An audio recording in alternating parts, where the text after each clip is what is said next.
DizzyPunch. Hello and welcome to the GM Bus Stop, where I summon people to keep me company while I wait for my bus. I'm Nick, your host for this series, and here with me today is an actor, writer, Minnesota Vikings personality, TTTRPG enthusiast, and marketing director for Dicescape, Dakota Rose. Hi! Yay! That was impressive. I liked all that. I was surprised with some of the ones that you pulled out. I was like, oh shit. Yeah, I directly stole that from your Twitch thing, so. Oh. I should have asked before we started. Am I allowed to swear? Is that okay? Yeah, fuck it, do it. Cool. Okay, thank God. Yeah. I don't censor anything. The only thing I ever censor on my channel is like phallic, just because it's funny. Like, oh sure. Yeah, phallic, if you must know, is an animated character I make where they're an essentially imaginary friend that comes to life, and every time they swear, they have a little like blurb box because they were created by a child. Love. Yeah, I think I need that IRL. When I was a teacher still, when I was still an elementary school teacher, I had to like talk kind of slow sometimes because it's just such a natural thing for me to do. So now that I'm not a teacher, I love the fact that I can just say fuck whenever I want. So Hell yeah, brother. All right. Thanks so much for taking the time to chat with me. Yeah, thanks for having me. Yeah, we've known each other for, I think, since the beginning of the channel, but this is the first time we've actually spoken, which is going to be fun. I'm excited. Yeah, I feel like we're on a very similar wavelength to things, so I'm glad that we get to do this. Right. Me too. All right, if you're ready, we can get this started with the first little discussion. Let's do it. All right.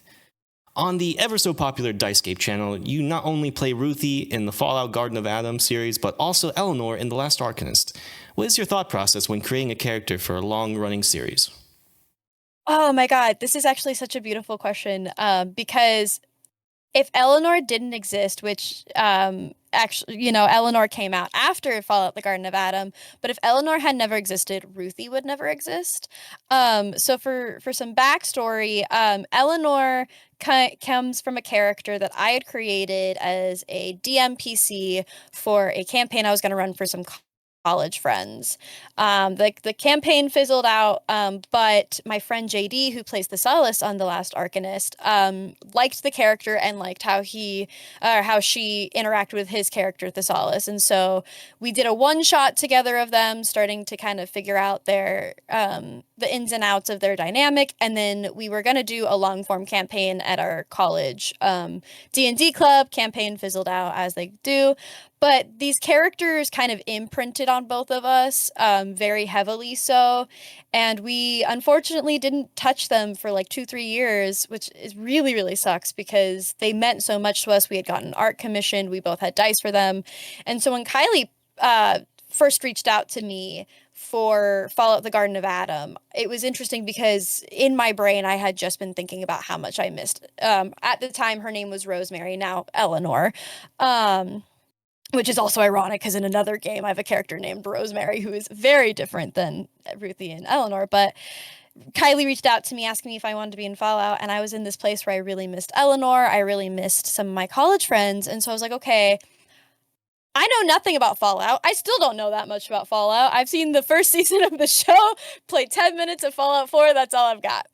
And I was like, how can I bring Eleanor into Fallout, but change some of the details so she still feels like a different and unique character? Okay, well, Ruthie very obviously is not mute. She's not a ranger. Eleanor is much more obviously a slugger. And she's a lot easier to crack than Eleanor is, emotionally and relationship-wise, whether it's platonic or romantic. And so when I create these characters, though, to kind of circle back to the question, the first thing I always think of is what is a trait from my last character that I want to continue to play with. I can sit down and have a thread coming from one character into another, because they all essentially are a different part of me.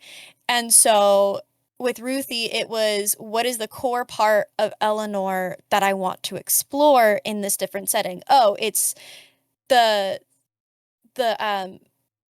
like the eldest daughter becomes sort of the mom kind of figure. But what if in this instance it isn't so much that she doesn't know where her siblings are because of a thing she did, it's more her sibling left her for dead. How does that change things? So once I have an idea, I start creating the little nexus points. Okay, so I have a character who is the eldest daughter, who is left for dead and is running. Okay, how does that make her interact as a person? She has a brick wall between herself and anyone that she's around, but it's crumbling because she doesn't want to be that person. Okay, great. What are things that then can make that, it becomes a spider web. But on top of that, it also comes in the form of Spotify playlists. I am a huge believer in the power of music. It's something that I've grown up with my whole life. And so for me, when I'm creating a character, I will try to find music in the vibe of the character that then inspires other things for this character. And so again, with Ruthie, it was okay, she was left for dead and has people hunting her. So I'm gonna add, these specific songs that kind of have that general vibe, like They're Hanging Me Tonight, which is a song from Fallout, which obviously wasn't originally from Fallout, but now is associated with Fallout. And then, okay, how does she feel about the fact that it's her brother hunting her? And then I create more of the backstory, and then I pull songs like the Archer by Taylor Swift, the Prophecy by Taylor Swift. I'm going to reference Taylor Swift a lot. So it's letting things inspire other things, if that makes sense, but also leaving it open-ended enough that the story can inspire the character. My playlists are never ending, like loops of kind of like a revolving door of songs. So they'll go from having a couple songs on it to these two songs get taken off and replaced by these two songs. Oh, Ruthie is now in love with Reed. Gotta add some love songs on there. Oh, Ruthie's mom is still alive. Where are the mommy issue songs that I can add to this playlist? And it's the same thing with Eleanor but the difference there is that with Eleanor, now I have a second half that I have to consider in creating this character. And so with JD, again, because these characters are so well established, it was how did they meet? Where is their beginning point? And how does that spider off into how they interact with one another? How does that inspire other things for them? And again, just looking for inspiration. I am a huge believer in letting yourself be inspired, whether it's by the other people at your table, the story that you're writing, music, Pinterest boards. I love me a good Pinterest board. I also think it's a good way to allow your characters to change by letting their Pinterest board, Spotify playlists also change. So I hope that answers your question. No, yeah, it's a lot to unpack, but let's go through it then. But no, it's I think everything makes so much sense. I have a similar thing when it comes to like trying to find voices for characters. I have a trigger line, so a weird thing to say, Yeah. but it's something that I would say like whenever I need to mimic like Hannibal's voice, I'd go like, I ate his liver with some nice fava beans, and now I'm in the character. Hello, Yeah. Clarice. But yeah, it's like it's finding the vibe and then just rolling with it. And I think I can very much empathize with the idea of like using music. And I'm pretty sure a lot of people out there who are like, oh, I'm playing this character tonight. Let me just get into the vibe by listening to like what his playlist is.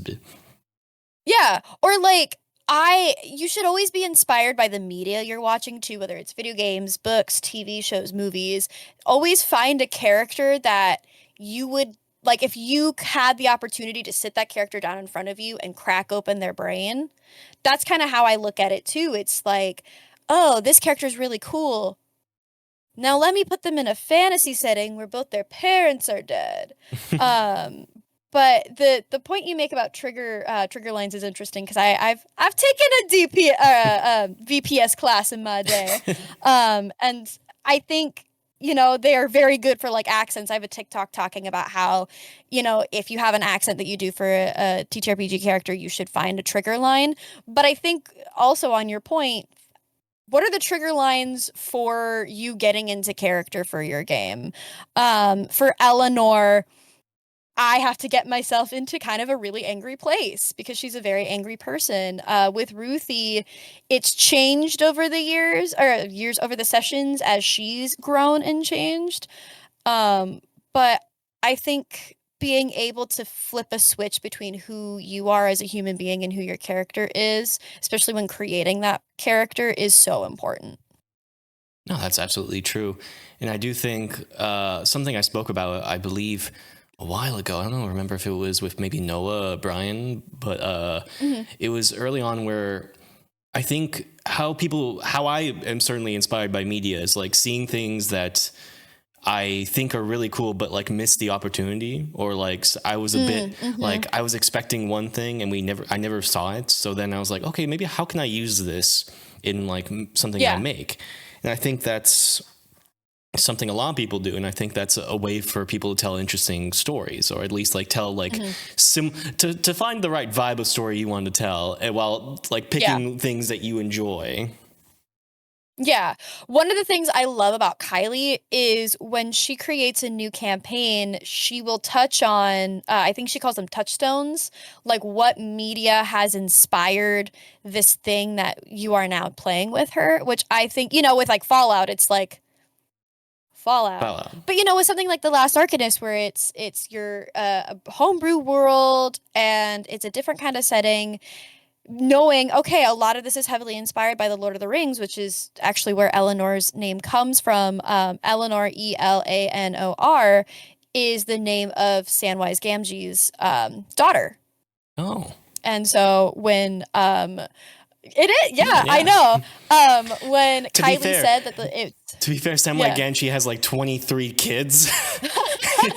I think it's his eldest one, if fine. I remember correctly. All yeah, right. it's technically the one that we see in the movie, the toddler.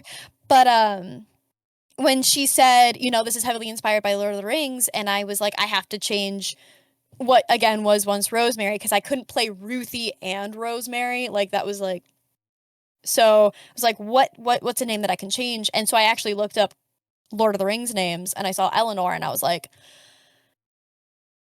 yeah, Samwise Gamgee inspiring me as always. I mean, man, I liked a post recently where it was like, what is the ideal peak form? And it just Samwise Gamgee, and like, yeah. Just like descriptions of like, this man went months without eating potatoes. This man walked barefoot across aisles. This man carried his best friend above a volcano. Like, bro, has 23 kids. Right. Like Samwise Gamgee is peak male performance. Fight me. I dare you. In this essay, I will. In this 5-minute presentation, because I can't take too long. That I am forcing you to watch. All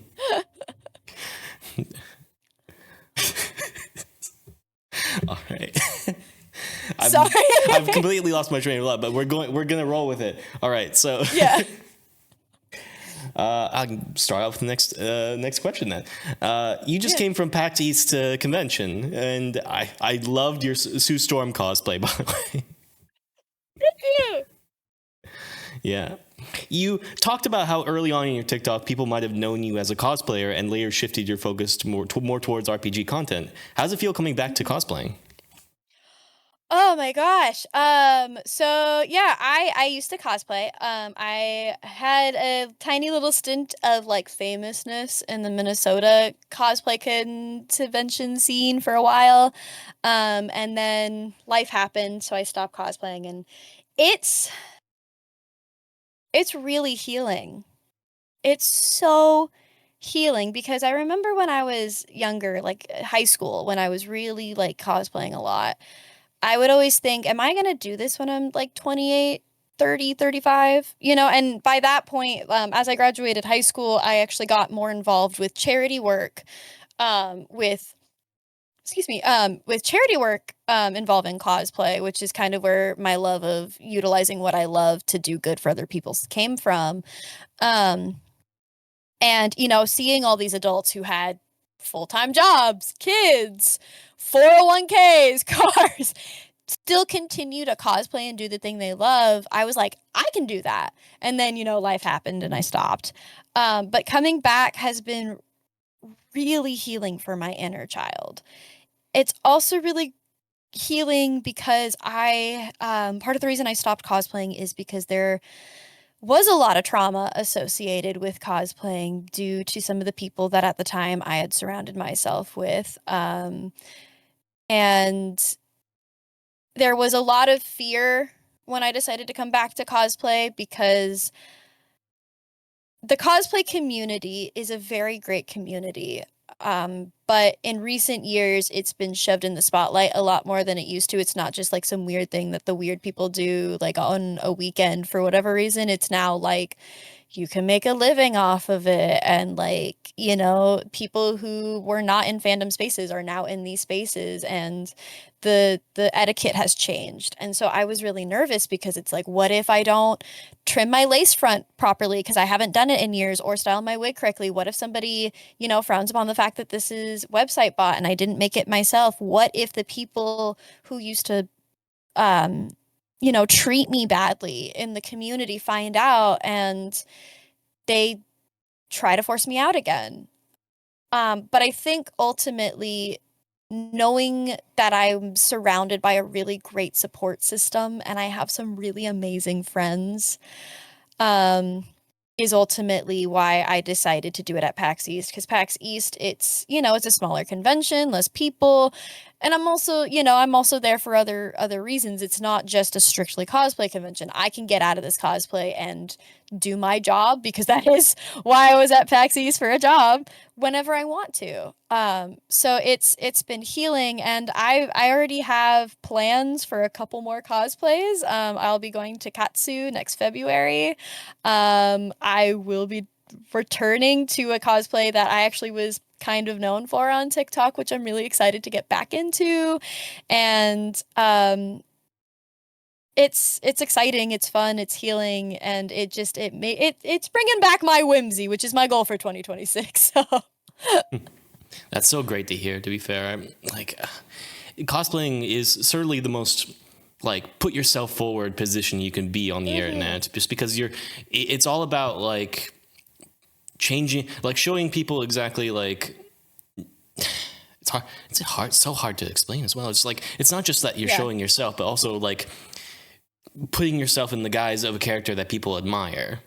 And that's like putting yourself on that kind of platform is just hard, but it must be just rewarding as well for people who are able to achieve it. Yeah.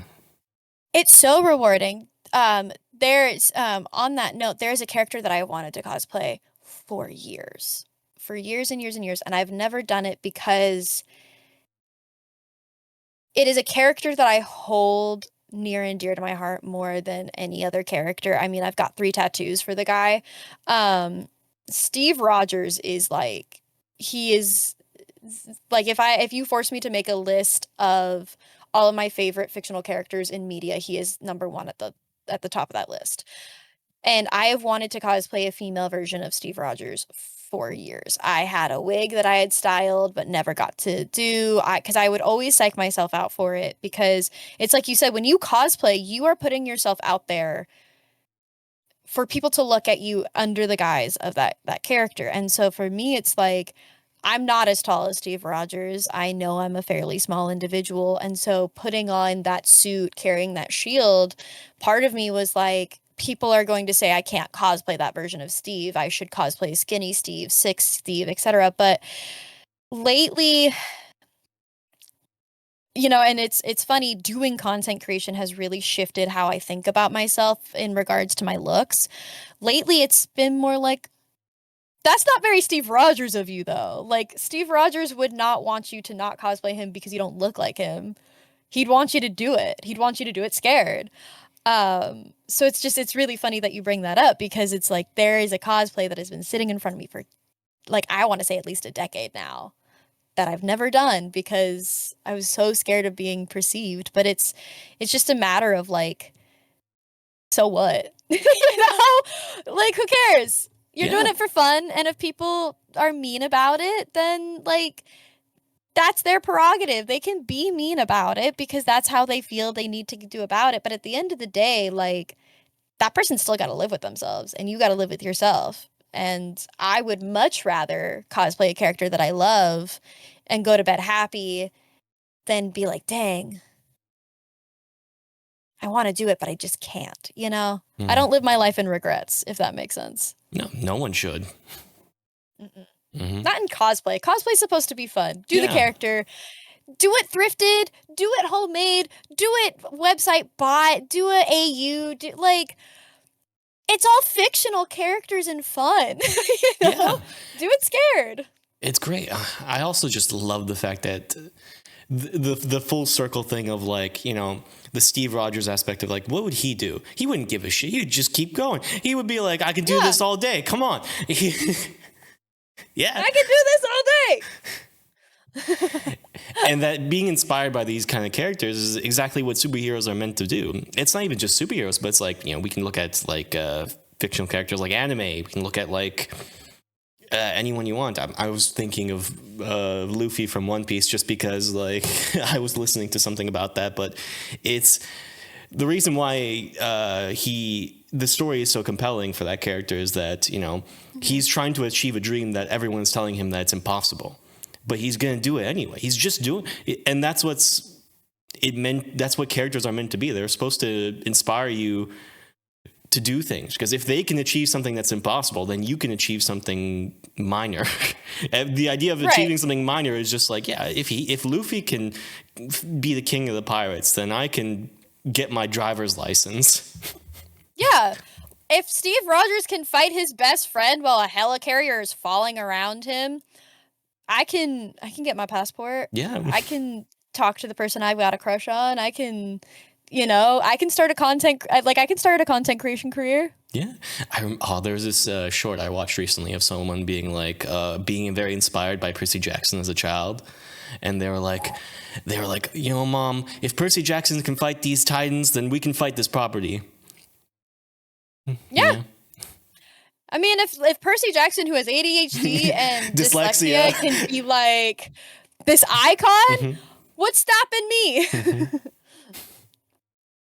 Our next hero is just to come and be like a guy who's just like no arms, no legs, in a wheelchair, rocking up to like the battlefield, being like, "What's up?"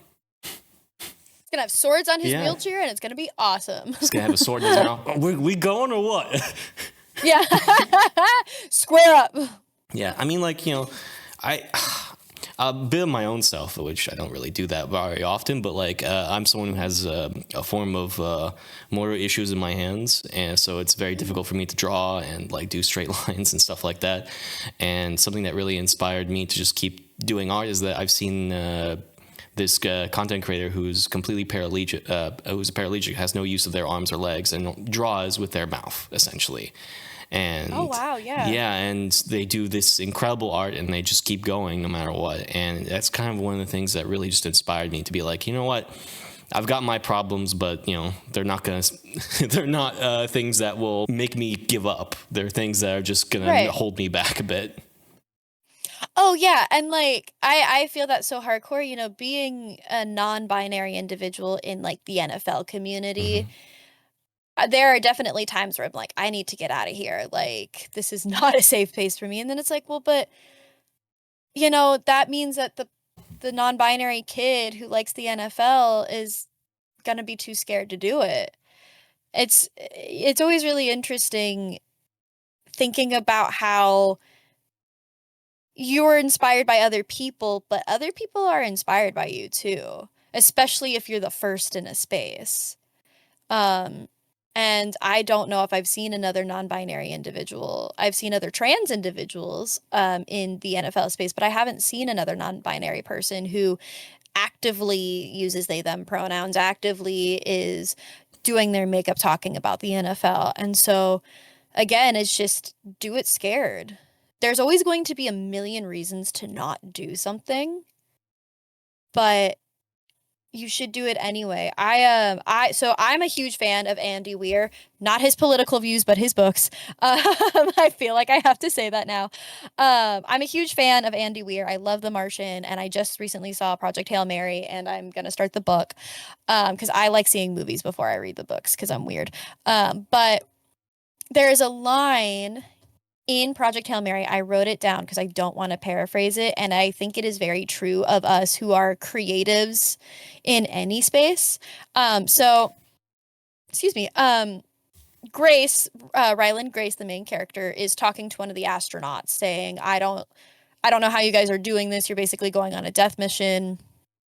I don't have that gene. I don't have the bravery gene." And the astronaut replies with, "There is no gene. You just need someone to be brave for." And it doesn't matter, like, that person could be anyone. It could be Steve Rogers. It could be, like the person who inspires you to create art. It could be the person who you're inspiring that you don't even know that you're inspiring. And I just think that that's the case to kind of bring it back to the question with like cosplay. Like, yeah, getting back into cosplay was scary. So I'm going to do it for myself. I'm going to be brave for myself because I'm going to be brave for teenage Coda who thought that they were going to cosplay until they were 90. So, Yeah. yeah. Yeah, bravery is not the lack of fear, but bravery is having fear and doing something anyway. Mm-hmm. But yeah. But next question, just because let's side And on that note. Yeah, on that note, we're done being role models of the community. Let's talk about snacks. Yay! Yay! As you can see by my side, I have a magical vending machine which can summon any snack or drink at my disposal. What is your go-to snack or beverage whenever playing D&D at home? So I live in I'm in a very interesting situation. I live with my grandparents, which is very, very great, very amazing. I'm very fortunate to be in that situation. However, I'm not technically supposed to have food in my room because where we live has a very large ant issue. But like, let's say for the imaginary scenario case, for me, it definitely has to be, so I have ADHD, so I definitely live by the 3 beverage rule. 1 for caffeine, 1 for hydration, 1 for fun. So I'm definitely gonna have an iced coffee of some kind, very vanilla-y, although lately I've been like digging banana flavors in my coffee, my water bottle, and like a Dr. Pepper probably. Snack-wise, I love popcorn. I love popcorn so much. So it would probably be popcorn with like those like flavor seasonings on it, like the white cheddar or the Parmesan and garlic. Or if it's like me in college, Chipotle. I love Chipotle. It is my favorite thing on the face of the earth. I love Chipotle. Yeah, Chipotle is good. I don't think I've ever tried Chipotle. I've lived in the States for. You're missing out. No, but like I've had good Mexican food, so I don't think. Well, but you see, here's the thing, because I live in Southern California, Yeah. so trust me, I've also had good You have to separate it from the Mexican food. It sits in a category all on its own, and it's beautiful. I have been craving Panera bread though. That's the one thing I miss. Broccoli cheddar soup for life. Yes. Yep. But that is also one of the things that probably can, like, I was quite fat as a child because I kept eating that as like a main dish because I meal prepping for my school days. I just had like broccoli cheddar soup bins for whenever I went to high school, and that's one of the things, as well as me working at pizzeria, was also one of the things that added to the fact that I was quite obese as a high school. Sure. Yeah, but all good options. I'm not much of a Dr. Pepper fan either, to be fair. I feel like that's a bit like I'd prefer root beer over that, to be fair. I do fuck with a good root beer. I'm very particular about my root beer brands and how they taste because I feel like so many people make root beer different ways that I'm very particular about the recipe they use. I also love a Diet Coke. Mm-hmm. I am a Diet Coke girly. So if there's not Dr. Pepper, I will almost always go for a Diet Coke. But like if there aren't either, I'll probably go for an Alani. So that's like 2 drinks that are Mm-hmm. caffeinated. I'm fine. It's fine. My heart is Yeah. happy. Don't worry about Don't it. worry about it. I'm getting my cardio on. Don't worry about it. Yeah, it's fine. It's fine. I just went for a 5K. We're good. Yeah. Run around the block a Yeah. couple times. After using the drink as energy. Yeah. Right before a D&D Yeah. session. Mm-hmm. All right. During these sections, I also like to talk about health snacks. Unfortunately, I don't have a great health snack. I've been fucking around with gochujang recently, and Ooh, okay. I love gochujang. I used to, when I was in uni in England, for the weekends, I used to have this Korean place right next to me, and I used to order like fried chicken, and then my like end of day thing would be go home, watch kung fu movies, and eat like this like spicy sweet chicken. Because there was apparently like a weird deal at the time that Netflix had bought the Shaw Brothers like full production company, or at least rented out some of their films. So it was a huge selection of like old kung fu films with like the classic dub over. So we had like 36 Chambers of Shaolin. We had like the Flying Guillotine series, so multiple Flying Guillotines, which I love. I love the Flying Guillotine. Oh god. But in any case, the point of what I'm trying to make is gochujang is quite good, and I recently found gochujang paste at my local food market, which is not easy to find. No. And then now I've just been perfecting my gochujang sauce glaze for my chicken, and I am now eventually going to make ribs with this gochujang, and I'm very happy about it. Mm-hmm. I love finding out like things like the fact that you liked kung fu movies. Like that's such an interesting fact about you. Like cuz I don't know if I would have like captured you for one of those people like on first meeting. Mm-hmm. I always love when people are like, "Yeah, this is just like a fact about me." And you're like, "That's a really interesting fact that I don't know I would like put together personally." You don't think the guy wearing a like, kung fu gi right now is not interested? You're wearing a kung fu gi. That's awesome. Yeah. Wait. That's my avatar. He's wearing a judo gi, but like. Okay. Yeah. I'm caught up now. Yeah, I get. But no, I guess like no, like I never really like would have put 2 and 2. I mean, granted, sometimes it takes my brain a second to process things, but like I love that. I love that you watch kung fu movies. Like I don't know, like routines like that are some of my favorite things ever. When it's like, yeah, I would go to this restaurant and I would get this food and then I'd go home and I'd watch this thing. I don't know. I feel like you can tell a lot about people based on like their day-to-day habits, whether it's like in the past or currently. But not just like so much of like things that they like, but I think like what comforts them and what like helps them like decompress. I think things like that are very interesting. Yeah, what's their chill down As a time writer. look like? Yeah. Yeah, like because for me, it's like as a writer, you know, you always want to make because I'm a screenplay writer.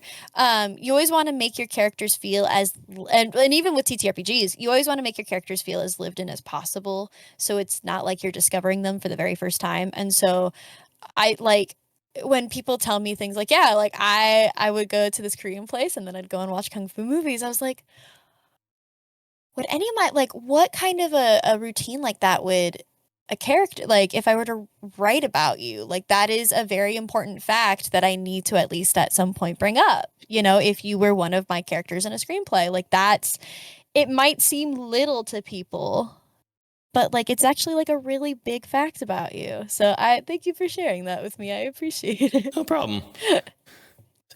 If I said I watch serial killer films, I think that would I'd be a little bit more yeah. concerned. Yeah. Yeah, my sister does that, where she will just watch like the most horrific like TV series, serial killer things, and she's a very well functioning member of society. True crime people scare me.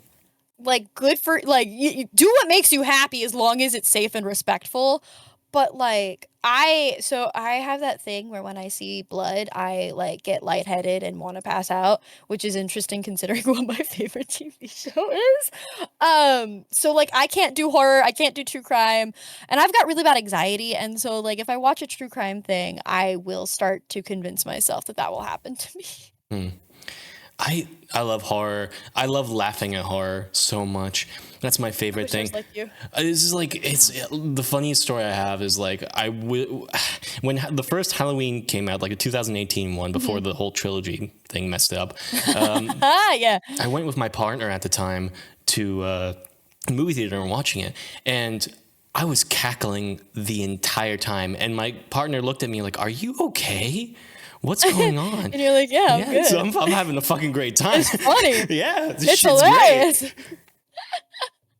Oh my god. Yeah. This ad break is sponsored by Chaotic Good. Chaotic Good is a series that I created based on the first D&D campaign I ever made. The full season is out now on all my social media programs. So if you have 5 minutes to spare, you can see the first season right here and right now. Back to the show. But yeah, speaking of your acting and writing, you mentioned how playing Laura Ingalls Wilder in the Fairmount Opera House production of Little House on the Prairie was like a turning point in your life. What was the best advice you received that helped you grow as an actor? Stop. I'm gonna actually start crying. The fact that you pulled that. Oh my god. Oh my god. Oh my god. Oh my god. Yeah. I love when people do their research. Damn it. That's good. That was a good deep cut. I like that.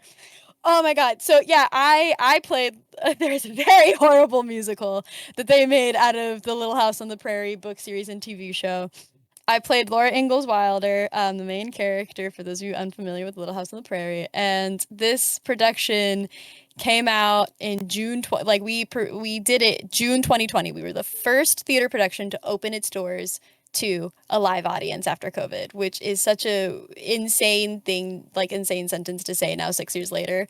That character, despite how horrible that musical is, that character means everything to me. Her opening number is called Thunder, and it's how she talks about how she wants to go west and how the thunder is like calling her, but it's not actually thunder, it's the sound of the wheels, it's the sound of something happening, what thunder tells people is coming is lightning, and lightning is energy. So it's. But in regards to the greatest advice that I have ever gotten, oh my God. I've been very fortunate in my life to have a lot of really amazing mentors and a lot of really amazing people believe in me. Oh my God. I think the greatest advice that I have ever gotten is to, and I've like saying it out loud now is so silly because I feel like for a little bit now I've been not listening to this advice, but was to just continue being me. Um, I I really struggled, and so I did Little House on the Prairie, and our Almanzo Wilder, who is Laura's soon like eventual husband, the actor was like, "Hey, you should audition for this college I'm going to in the fall. It's called the American Musical and Dramatic Academy." And I was like, "Okay, I guess I'll audition. I'm not going to get in." I auditioned, and believe it or not, my audition song was Thunder. Um, and after I finished my audition, it was a digital audition because COVID. It was not projected to rain at all that day. I finished my audition and my interview, and it started raining really hard, and there was thunder. I found out 3 days later, which is about the fastest that they have ever informed people, that I got in, and I had until October. I think this is August, so I had like 3 months to pack up my life and move to New York City in the middle of the global pandemic. My life at the time, to get a little bit personal, my life at the time revolved around the partner that I had. And so when I moved to New York, it was the first time in, at that point, 4 years, or no, excuse me, yeah, 3 years that I had not been with my partner. And I didn't know who I was. we broke up while I was out in New York, and it dawned on me that I didn't know who I was. So my acting teacher one day pulled me aside after I kind of unintentionally took out my emotions about this breakup on my scene partner, who is actually to this day my best friend in the entire world. Brooke, I love you. Took me aside after class and,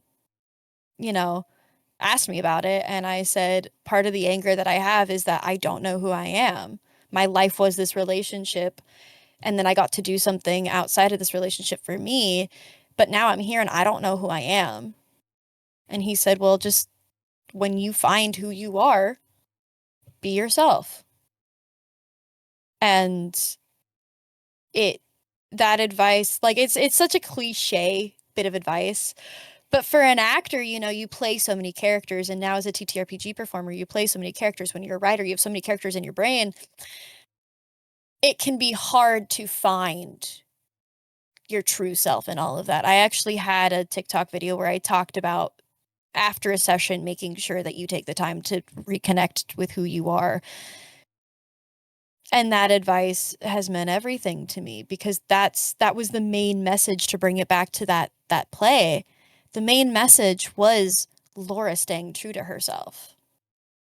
So the advice that's the best advice I've ever gotten is just stay true to yourself and be yourself.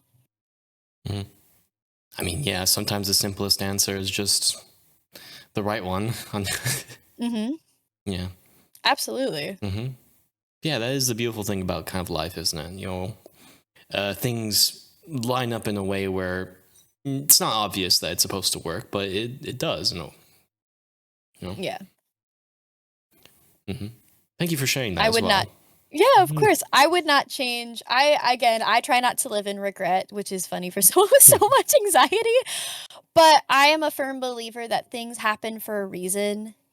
And so, knowing that, looking back now, seeing everything that played out, like, I can confidently say that every now and then I kind of falter with that advice, but I do find my way back to myself, and usually when I do, really great things happen for me. So yeah, the sentiment of "do as I say, not as I do," it runs true for a lot of people. Oh my god. yeah. I also I teach kids judo sometimes because that's part of my thing, because I'm a higher belt now, and I'm at a position where it's like, yeah, there's these kids are trying to do stuff, and there are often kids are like, wait, you're doing one thing, you're not supposed to do that. Well, listen, just I understand that what I'm doing is wrong, but you're the next generation. You gotta do the right thing. You gotta do right. It's so. good that you're already calling me out for doing it badly. Yeah. That's good. Good. Don't do it like this. Good. Now we're gonna do a sparring. I'm gonna throw your ass to the ground. You're gonna learn from these experiences. Yeah. Oh yeah. Yeah. No, it's great to have mentors in your life as well. Or we were talking about teaching, but for me, it's never been about one person specifically. It's always just been moments of people being in an elevator, just being in and out. I think one of the best advice I got when I was trying to direct actors was that don't mimic the line that you're trying to tell them do. Oh, yes. It's don't try to be say the line in the way that you want it and not describe what you're trying to ask for, because then that's a bad way of directing people and trying to give them an idea of the directionality of the character. And I feel I've fallen into that trap, unfortunately, sometimes. And I have to hold myself back a lot, because when you're also someone who tries to act a bit, you try to put yourself in the character, and sometimes you're well, I've written this line, I know how the character sounds, and let me say it out loud, maybe that'll help. It's not gonna help anyone. It won't help anyone. Right. Yeah. Another thing. It's interesting. Oh, sorry. I was just gonna say the the line that you said about with mentors in your life being in an elevator. My favorite actual play podcast is the Adventure Zone, Mm-hmm. done by the McElroy family. The McElroy family. Their first arc, Balance, means so much to me. But your comment reminded me of this quote from Griffin that goes, "When someone leaves your life, those exits are not all made equal. Some are beautiful and poetic and satisfying. Others are abrupt and unfair. But most are just unremarkable, unintentional, and clumsy." And I think in regards to mentors, that's kind of how it's been for me. You have a mentor and then you just move on with your life, and then you look back one day and you're like, oh, that person left the elevator. But you still like have that part of them, I don't know. You said that and I was like, that's a really interesting like metaphor to use for it. Yeah, because, there's a reason why we call things elevator pitches, because they're short and they're supposed to leave impressions on you. And, that's kind of how my experiences with mentors is that there are people you're like very impressive people that you have a small amount of time with, and you have to use that time wisely and ask the right questions. Yeah, for sure. I think recently, I don't know, I recently wanted to like look for people to like look for an actual mentor to help me with my animation project, but I kind of I'm starting to realize that one person isn't going to have all the answers that I'm looking for, or one person isn't going to like take the time from their day to help me figure out what's going on. It really is just me having to move forward and then find incredible people I can talk to for like 2 minutes at a time and ask them, hey, what's wrong with this? Is this good? Am I doing the right thing? How can I be better? Right. Yeah. No, I get that entirely, especially like from an acting perspective. It's like, I had the opportunity to do something really, really cool yesterday, as you know, and I actually met somebody who is on the thing that was really, really cool. It wasn't like the main person, but she plays a nurse on this thing. And I got to talk to her about her experience being cast. And, she gave me some really great advice, albeit it was advice that every actor hears. But then there were a couple things that were new. She was, a lot of actors are always like, yeah, acting classes. But she threw in acting classes that have showcases. And I was like, I never thought of that. And she was like, because then, it's easier for managers and agents to find you. And I was like, that's really smart. I never thought of that. Huh. And like, I've been thinking about that for like the last 24 hours. And so anyway, it's just, I like you said, like when you get to a certain age, especially as a creative, it's no longer about one particular mentor. It's now, where can you find this wisdom from other people who are in this industry? Mm-hmm. Sincerely.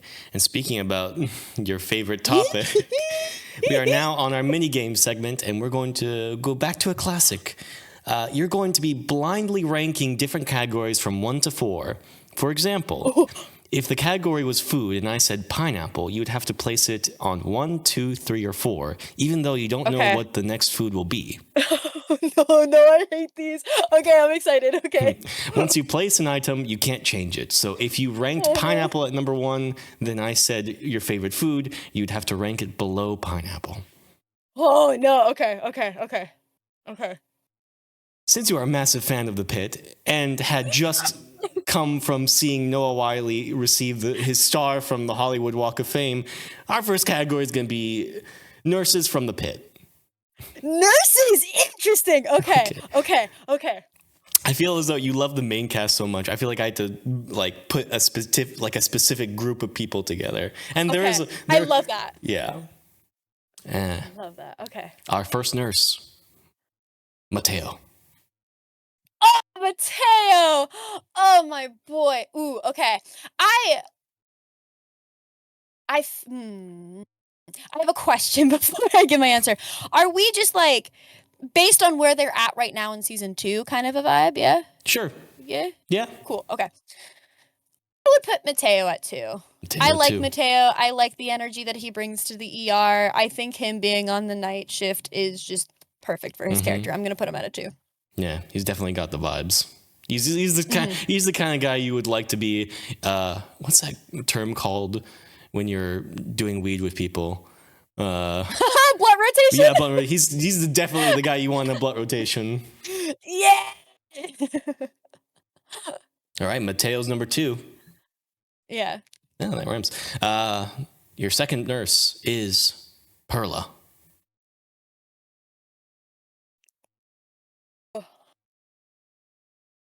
Number 1. Number 1? Number one. My queen, my icon, the fact that she cares so much for all of the other people there, the way that she treated Emma after she was choked by that patient, the way that she had that interaction with the Jewish older woman, and how they talked about the mass shooting that happened in Pittsburgh, and like the way that Perla, you can just tell that Perla is in the position to take over for Dana when Dana leaves, even though she doesn't want to be. But there is just something about Perla, and now I'm really scared that I feel like I know who else is on this list, and I regret putting Perla at number 1. I'm gonna put Perla at number 1. All right. I love Perla. I love the stoicism behind Perla. I love the fact that she can be so funny. And like her connection with this next person is also the best duo, I think, in this entire thing. Next one is Princess. I want it to be known that it's like a razor thin margin between each and every one of these characters. Okay, I love them all so much. Princess is a 4. I again, like it's like a top 4 for me. Okay, like it's not like Princess is at the bottom of the food chain. It's like she's just like 4th overall. Like she's still amazing and wonderful and incredible. I love Princess. I do like Princess. I would like to see a little bit more of her being a nurse. I feel like we haven't gotten a lot of her actually doing her job, especially this season. It's been a lot of her just like flirting, which isn't a bad thing. But like, you know, when I'm watching my silly little doctor show, I want to see my silly little doctors and nurses be silly little doctors and nurses. Right. Although Perla, I hope you hooked up with that X-ray guy. I'm hoping for you, bestie. All right. So Princess is number 4, and this now means the third slot is automatically chosen because this is how this shit works. Number 1 is Perla. Number 2 is Mateo, and your number 3 slot is Donnie, and your number 4 is God. Princess. I'm okay with that. I'm actually okay with that. I was so scared that you were gonna say Emma, and I was like, no, my Princess Emma. I'm okay with Donnie being number 3. I think that is a great place for Donnie. Donnie also a chill dude. I also feel like just a guy. Yeah, he's just a guy. Like he could be security if you really like. Yeah, like I really like a lot of his interactions this season, especially with Langdon. Good for him for being a dad, but like, you know, like I am happy with putting him above Princess, because I will say I do like him more than Princess. But you know, he's really great. He's really, really great. But like Perla, just like the impression she leaves on you, you know? Yeah. So now you have understanding of the game. Let's go to the second category. You have a feel now, because you know the nice thing about this is that you don't know what's on the list.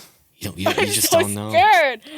Okay. Second category is RPG systems. Ooh. Okay. First system, Daggerheart. 4. 4. Ooh. Sorry, did I say that too fast? 4. Kylie.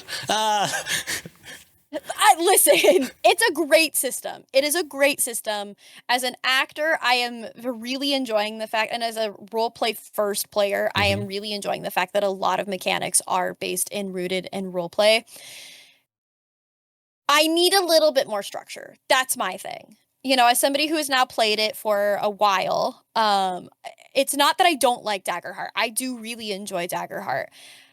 I need just a tiny little bit more structure in certain things.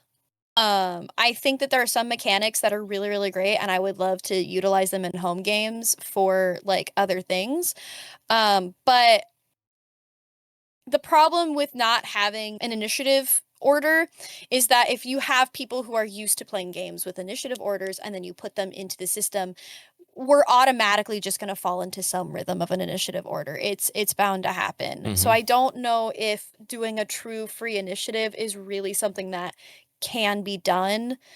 So yeah, I think there needs to be a little bit more wiggle room in that regard. It is a relatively new system, so there is time for like improvements in this stuff, and you know. Oh, for sure. Yeah, that's a very good critique. Yeah.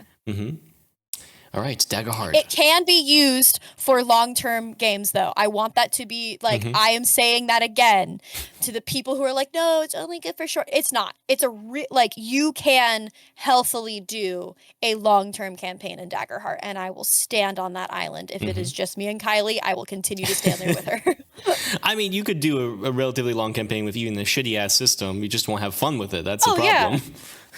Right. And I think it's just, if you don't think that you can do a long form campaign with Daggerheart, maybe it's because you're not doing it right, which is not like a slight on anybody. Get better, like just get good. Well, I think part of the issue, and I've talked about this before with like some friends, I think part of the issue is that Darrington Press has only really been advertising the campaign frames, which then they do the campaign frames and they do mini series on them. But it's like, I think Darrington Press needs to take the time to sponsor a full-fledged long-form campaign. And I think that's having Critical Role's newest season be still in 5. No, they're 5.5 now, aren't they? Yeah, something along those lines. I don't watch. Yeah, I don't watch Critical Role, so. But I think not allowing them to do it in Daggerheart was a little bit of a blow to the idea that they can do it long form, because now people have been like, well, see, Critical Role isn't doing it in a long form campaign, so clearly it's not viable. And it's like, it is. You just need to play it and like read the rules. Yeah, I think they had other campaigns where they had like off games that are not the main campaign things, but like it's fun. There's also been speculations that like Wizards of the Coast has paid them off to continue on using that, but like, yeah, listen, you're gonna have to fund your animated series somehow. Right, like you got to put bread on the table somehow. But yeah, our next system is masks. I love masks. Ooh, you got a whole I'm list. Put masks at a 2. You're gonna play it 2? All right. Without knowing any other systems, I could say some dog shit systems.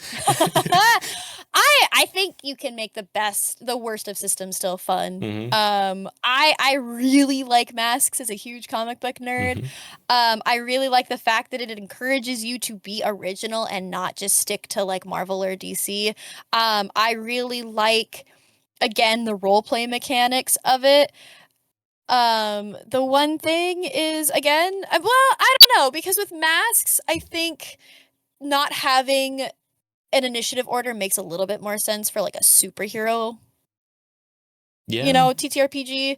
The Marvel system does have an initiative order, which makes more sense because of how mechanic heavy it is. I think the less mechanic heavy your game is, the less likely it needs initiative order, which is, I think, my issue with Daggerheart, is that there are a lot of mechanics. So not having an initiative order, it's like, well, but like, you get times where it's like, not to go back to Daggerheart, but it's like, I've got a ranger, all I do, point, shoot. Yeah. Our cleric or our seraph over there needs to figure out what spell they're going to cast, and I don't want to just hog the spotlight going point, shoot, the whole time. But masks is really, really great for your roleplay heavy tables. It encourages character connection right off the bat. And I think that there are some really cool, really original superhero ideas that you can do in masks, and I've only ever gotten to play a couple of one-shots in it, and I would love to try and do a longer campaign in it. Right.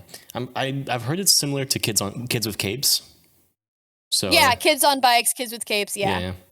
Which is cool. I like kids on bike style systems. I did a one-shot recently with Kylie, Noah Bryan, and the Todd. It was fun. And, I love RP-based games more because I just think, when you gamify a system too much, it doesn't become about, like, what is the narrative about the character, but what's more about how can I win this battle most efficiently? I piss off a lot of my friends when I play D&D because I build my characters for roleplay. So right now I'm doing a game over with the Tales Guild, and I'm playing a warlock, and her stats are not that of a typical warlock. And everyone was like, Coda, what are you doing? And I was like, she is a cleric who became a warlock. You know, like she should have become a cleric, but instead she's a warlock. So I made my stats based on that roleplay wise. I also have a death domain cleric over on the Storms Across Wolin, Rosemary, who I don't know how much you know about death domain clerics. They are OP. They are powerhouses. They can take somebody out in one shot. She's not going to do a lick of combat for the first 10 or so sessions. That is very fair. Going back, we keep going off train, but we're good here. I'm sorry, no, I do that. I'm on it. We got Daggerheart as number 4, Masks as number 2, our third one, and this will determine what is your number 1 and what is your number 3. Godkiller. Okay. Godkiller's a 3. The only reason it's a 3 is because I have not had a chance to play it yet. All right. Still have not had a chance to play it yet, but I love Godkiller. I love one-on-one TTRPGs. Give me more of them. Sounds great. So that makes your number 1 slot. I don't think this has ever happened before. No one has chosen the number 1. So scared. Let me see if I'm pronouncing this correctly, actually, now that I think about it. Modophius Fallout 2D20 system is your number 1. Yes, it is. Modiphius's 2D20 Fallout system is absolutely number 1. If you had said that instead of Godkiller, it would have been number 1. And it's just, I mean, obviously it has such a special place in my heart, but that system is so good. It's so well done. And even if you've never like done anything in Fallout, you can jump right in and understand it. I love that system so much. I'm glad this worked out for you then. So Modiphius' Fallout system is number 1, Mask is number 2, Godkiller is number 3, and Daggerheart is your 4th slot. Yes. All right. Our final category is Star Wars projects. Okay. To clarify Star Wars projects, instead of me just saying movies, series, things, I'm just going to like generalize all that into like a clump. So good luck with that shit. Okay. All right. I know you're a Star Wars fan. I think that's... I'm going to Star Wars Night on April 30th. All it's right. my first time going. I'm going dressed as Anakin Skywalker. That's to be a good cosplay. It would be the 3rd movie prequel, right?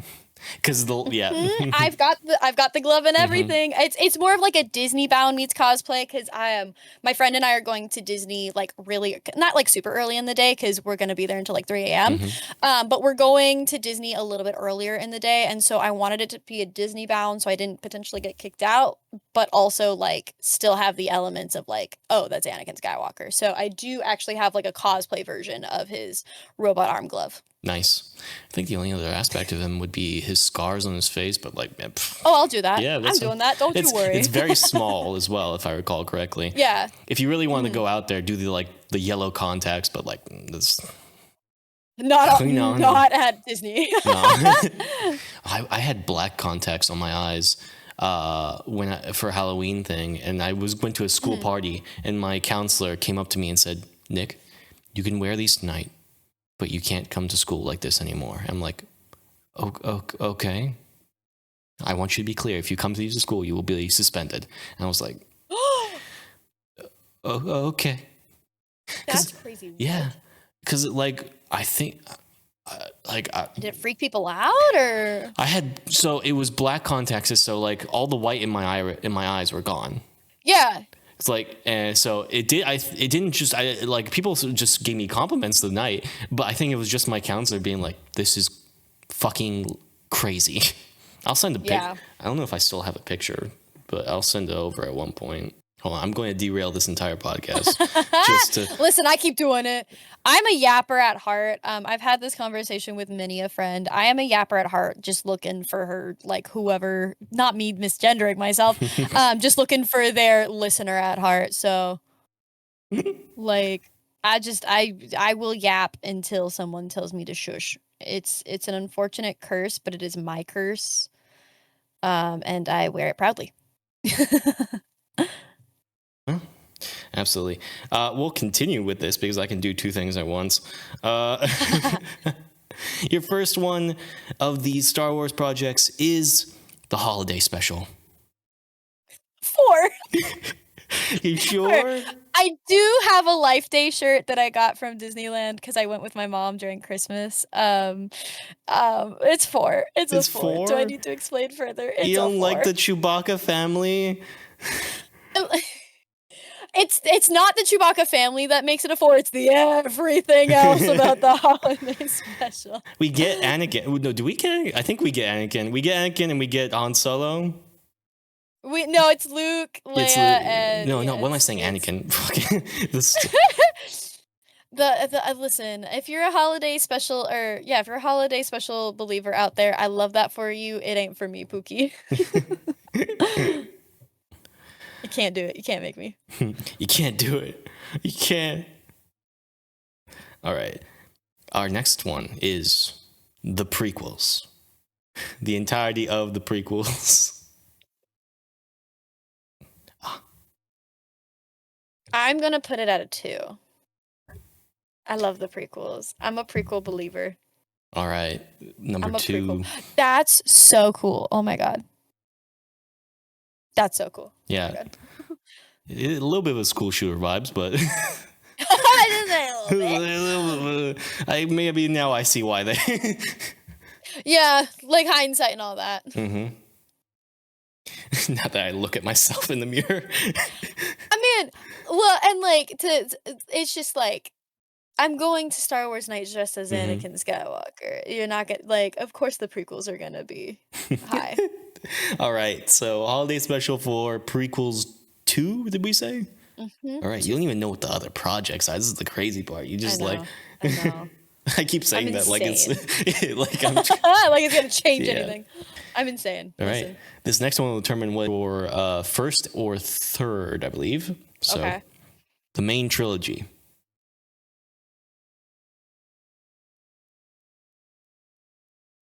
I have to go number 1. Number 1? I have to go number 1. If we didn't have the main trilogy, we wouldn't have Star Wars, and Empire Strikes Back is my favorite Star Wars movie. So, yeah. Number 1. That's fair. I mean, I rewatched the first one, the first of the main trilogy, and it's still well paced. I don't think there's not much of an it's like it's they still hold up to this day. They they definitely went over edited over some of the stuff and added stuff like George Lucas when I catch you George Lucas. George Lucas is one of the weirdest people. Like his idea of world building is nowhere near what people imagine it to be. Like his idea of stuff is just making shit up on the fly. While we compare, we compared to George R.R. Martin or Luke or Tolkien. In reality, it's absolutely not anywhere. Someone asked him a question and he's like, I don't know, because the actor, I don't know, Samuel L. Jackson wanted a purple lightsaber. What do you want from me? And now there's whole lore about all the different colors of lightsabers. Yeah. His bullshit has elapsed into a huge amount of world building. Yeah. Yeah. I love that for him. So that makes so the holiday special is 4, the prequels is 2, the main trilogy is 1, and that makes the third slot the entirety of the Clone Wars. I'm actually very okay with that. You are? Oh, okay. I was actually surprised because you keep talking about the Clone Wars like it's something you adore watching on your TikTok. Can I be real? Can I be honest? I don't like the Clone Wars as much as the fan base does. I have to pull up. There's a master list somewhere of essential Clone Wars episodes. Fun fact, I have never outright watched all of the Clone Wars. I can't do it. There are so many just filler episodes that it bogs it down for me. It's too much. I can't do it. So in my current rewatch of it, I had to take a small break, but in my current rewatch of the entire Star Wars saga, starting from, I accidentally started with Phantom Menace. I meant to start with The Acolyte. It's fine. I'll go back to it. I'm currently looking at the master list of essential Clone Wars episodes because I can't do it with some of these episodes. I feel like the biggest part of the Clone Wars is that when people comment on the prequels and saying there's issues with it, they'll point towards the Clone Wars and be like, they fixed it here.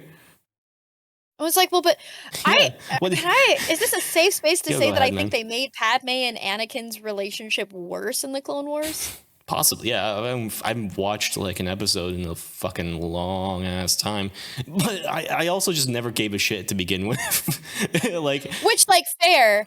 But like, yeah, no, Padme and Anakin's relationship, like watching the Clone Wars, it's like they're supposed to be star-crossed lovers. They are supposed to be intensely in love, and every single time they're together, it's either Padme's about to die and Anakin is madly in love with her, or they're fighting. yeah. And I get it, like they're in the middle of a war, but like let's think back to the Naboo scenes for a second here. Can we get back to that? Can we get back to like our roots? Or the fact that apparently recently it came out that Natalie Portman said that any time that she and Hayden Christensen were allowed to improv on the set of Attack of the Clones, it got inappropriate very quickly. Now, granted, knowing what we know about Hayden Christensen and Natalie Portman at the time makes sense, but it's like you're telling me that when they would improv, it got that heated and passionate, and yet in the children's show, they're fighting consistently. Don't make me mad. Don't make me mad. Yeah. It's weird. It's a weird relationship. The fact that it's not just the age difference, which was kind of weird to begin with as well. That when they first met.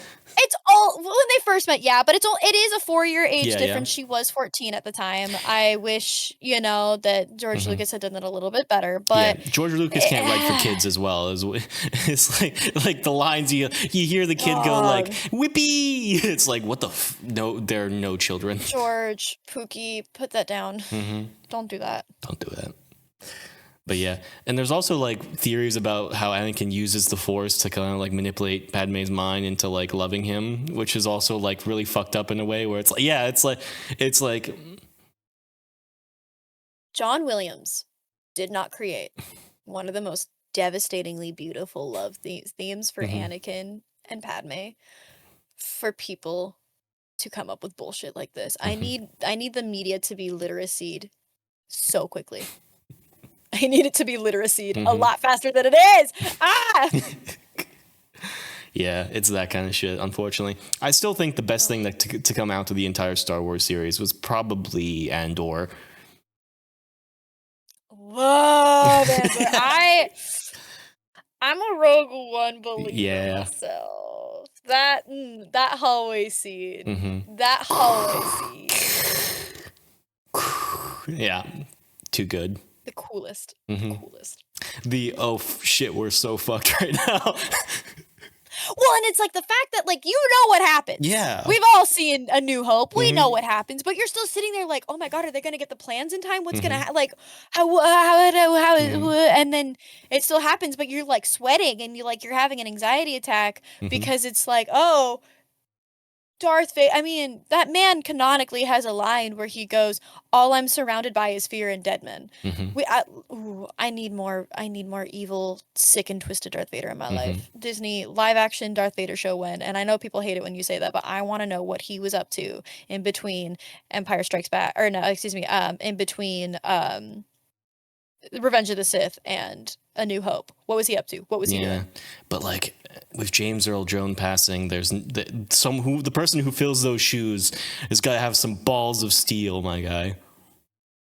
Disney has been allowed by James Earl Jones's estate to create a program that would emulate his voice.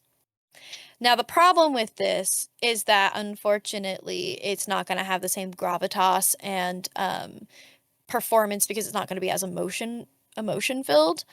I have a lot of, as an actor in this industry, first of all, if you know anything about me, I fucking hate AI.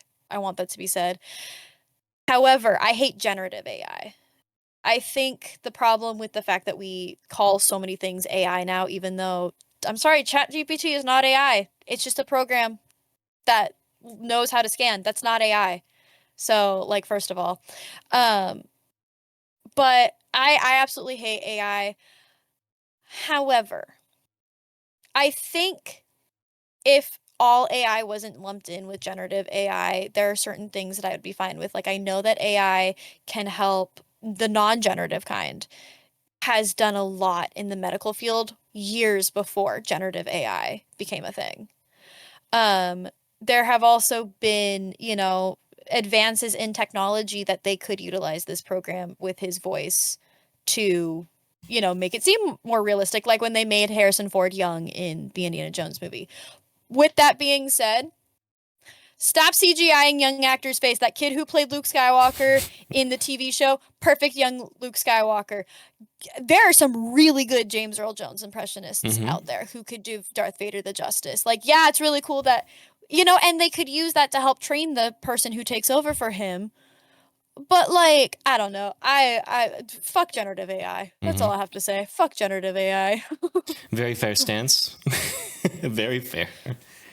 Yeah, I don't know. I just we're living in a very new world right now, and I think there's a lot of discussions to be made about what is useful for us as creators and what is not. You know, me as someone who makes things with my hands, and which is something where someone else would be like, well, I can do this by just asking the computer to do it for me, where it's like, no, you can't. Not without any passion behind it, unfortunately. The way I view it is that if a human can do it, don't let AI touch it. If you can pay someone to do this job, let them do this job. Don't. But again, then when you take like certain medical things, like there have, again, because a lot of medical individuals were utilizing AI, and I'm not talking about like the AI that Dr. Alashimi was using in the first bit of season 2 of Pit. Like, I'm talking about the programs that help people catch cancer. I'm talking about the programs that help people, you know, identify these strains of diseases. And I think